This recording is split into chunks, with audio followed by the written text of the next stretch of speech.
अजब गजब घर जमाई।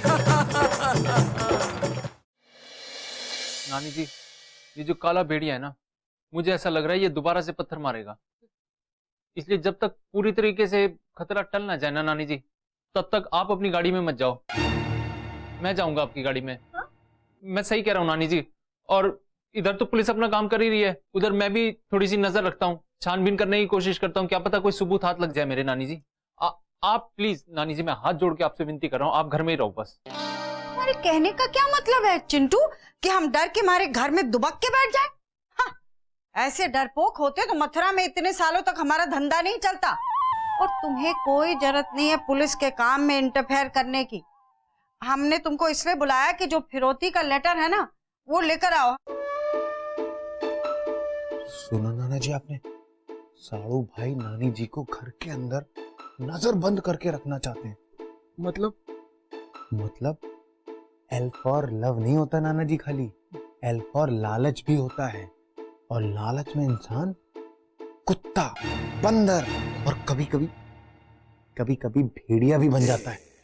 और मैं दावे के साथ कह सकता हूं नाना जी, हो ना हो, साड़ू भाई काला भेड़िया है।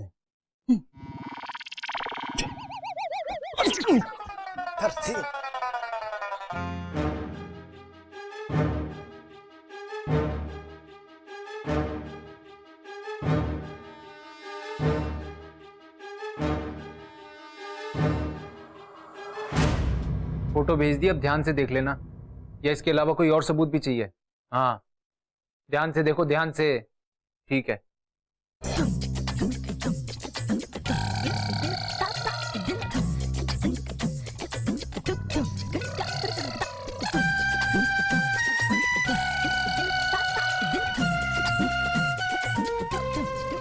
चिंटू जी, अरे चिंटू जी, ये सब क्या है? आप कहीं जा रहे हैं? नहीं नहीं बारबी डॉली, डॉली जी आपको तो पता ही है ना, घर में क्या चल रहा है, कितने बुरे हालात हैं।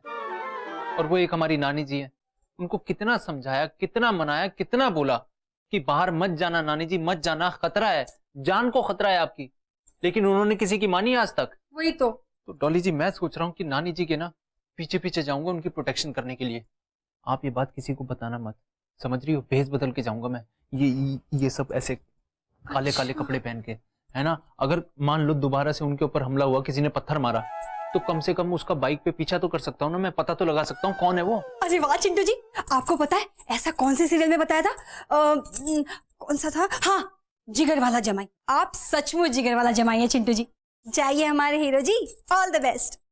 किसी को इस बात की ना कानो कान खबर ना हो, ध्यान रखना इस बात का। बिल्कुल, मैं ये कपड़े बदल के और नानी जी के पीछे हाँ, पीछे, है ना। बिल्कुल, all the best. Thank you. हाँ दुबे जी, गाड़ी निकालिए, हम आ रहे हैं। हाँ ठीक है। बताओ क्या क्या करना पड़ता है? वो देखिए। क्या देखूंगा, तो दरवाजा है। अरे नाना जी, अभी नानी जी गई हैं और उसके पीछे साड़ू भाई काले रंग की ड्रेस पहन कर गए दूसरी चिट्ठी पोस्ट करने के लिए। कोई बात नहीं नाना जी, साड़ू भाई नानी जी के पीछे गए ना, तो मैं साड़ू भाई का पीछा करूंगा। अरे तुम्हें कोई पहचान लेगा। नाना जी आप फिल्में नहीं देखते हैं? अरे उसमें डबल रोल भी होता है और डिस्गाइज भी। ये देखिए, ये नकली मुझे और ये मस्सा। एक मिनट, दांत तोड़ोगे क्या? अब जाओ। आता हूं मैं।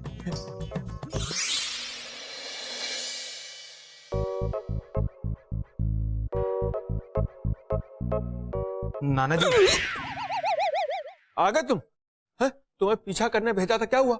अब नाना जी, पीछा तो मैं बहुत तेजी से कर रहा था, लेकिन जैसे ही गली से बाहर निकला मेरा मस्सा गिर गया और मेरा चेहरा दुनिया के सामने आ गया। मैं तो मस्सा लेने झुका। अबे तू झुका कह रहा, बैठ गया तू तो।